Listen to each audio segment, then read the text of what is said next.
J'aperçois au loin Madame la procureure qui arrive, allons lui poser des questions. Madame la procureure, que pensez-vous quelle sera la sentence qu'inculquera Madame de la Fayette? Je ne peux pas donner de détails sur le procès, mais ce que je peux vous dire, c'est que je vais faire mon possible pour défendre Monsieur de la Fayette dans cette affaire. D'accord. Merci Madame la procureure. Aujourd'hui, 10 octobre 2010, nous traitons l'affaire de Madame Lafayette et son conjoint Monsieur Lafayette. Madame Lafayette, êtes-vous présente dans le tribunal? Quoi? Présente. Monsieur Lafayette, êtes-vous présent dans le tribunal? Oui. L'avocat du prévenu est-il présent dans le tribunal? Présente. Madame le procureur de la République, êtes-vous présente dans le tribunal? Oui, je suis présente. Y a-t-il des témoins présents dans le tribunal? Oui, je suis venue pour témoigner. Alors nous sommes ici pour une affaire de violence conjugale. En effet, Madame de Lafayette est accusée de frapper son mari depuis maintenant plusieurs années.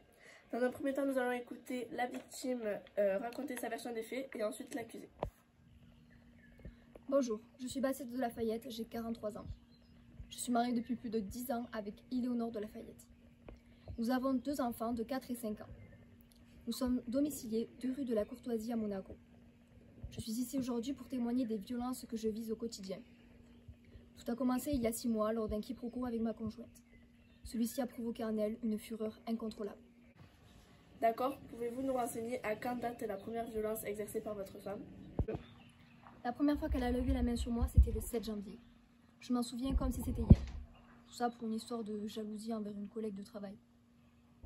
Puis c'est devenu une spirale infernale. Avez-vous souffert uniquement de violences physiques ou y a-t-il eu des violences sexuelles ou verbales?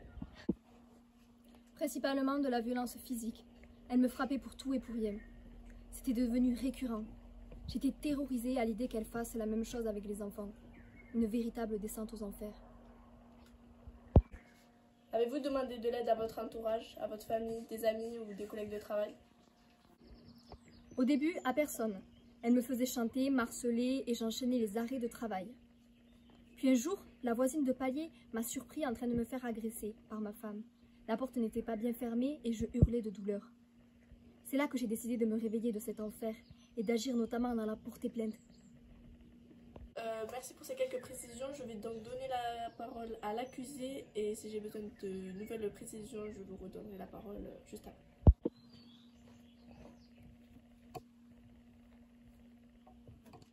Bonjour, je suis Éléonore de Lafayette, mon nom de jeune fille est Nalassi.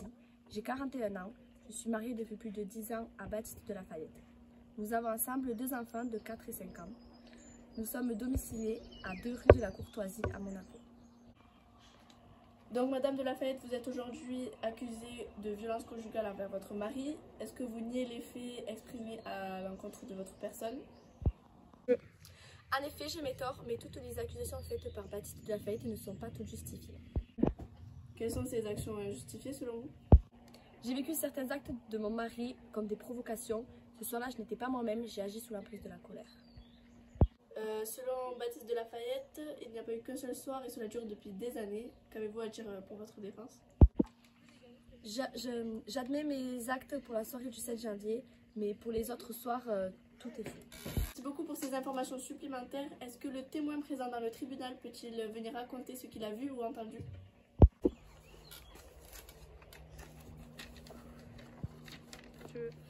Bonjour, je suis Claudine Dupuis, donc la voisine de Monsieur Lafayette et Madame Lafayette.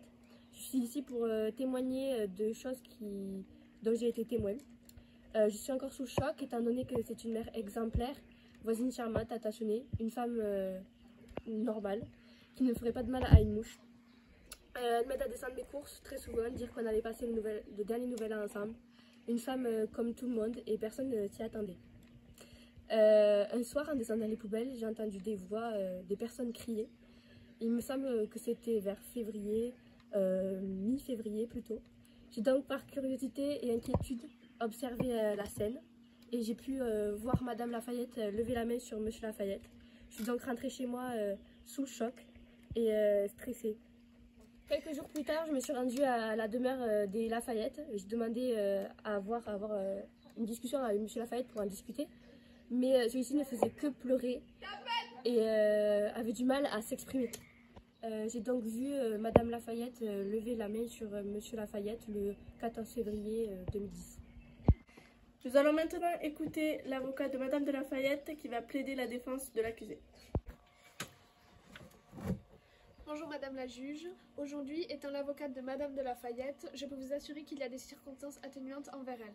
En effet, Madame de la Fayette a un suivi psychologique depuis un certain temps et son médecin m'a approuvé la présence de symptômes de la dépression.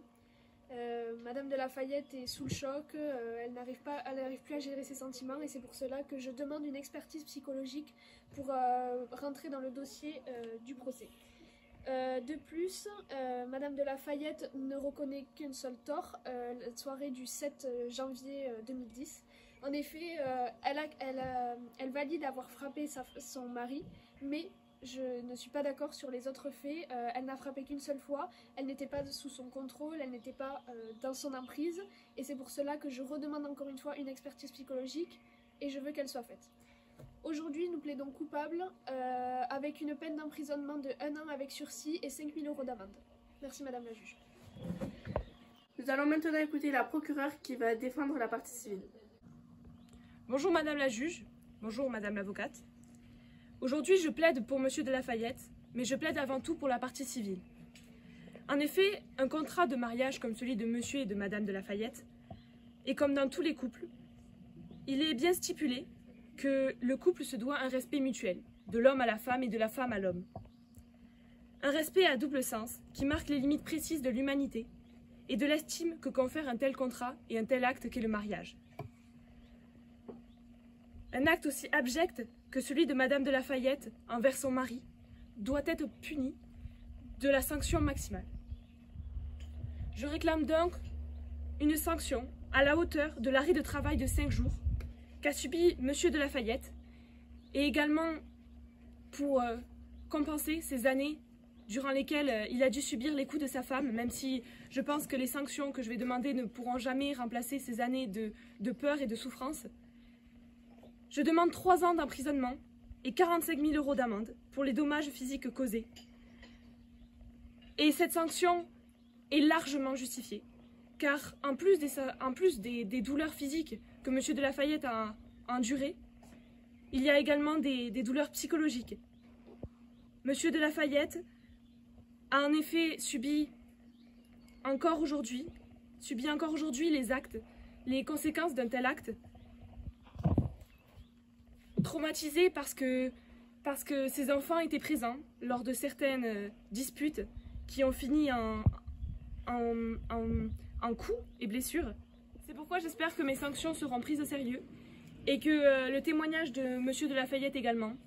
Ce genre d'affaires n'aboutissent que très peu souvent et les sanctions doivent être à la hauteur des actes terribles et du témoignage également que l'on a reçu aujourd'hui dans cette affaire.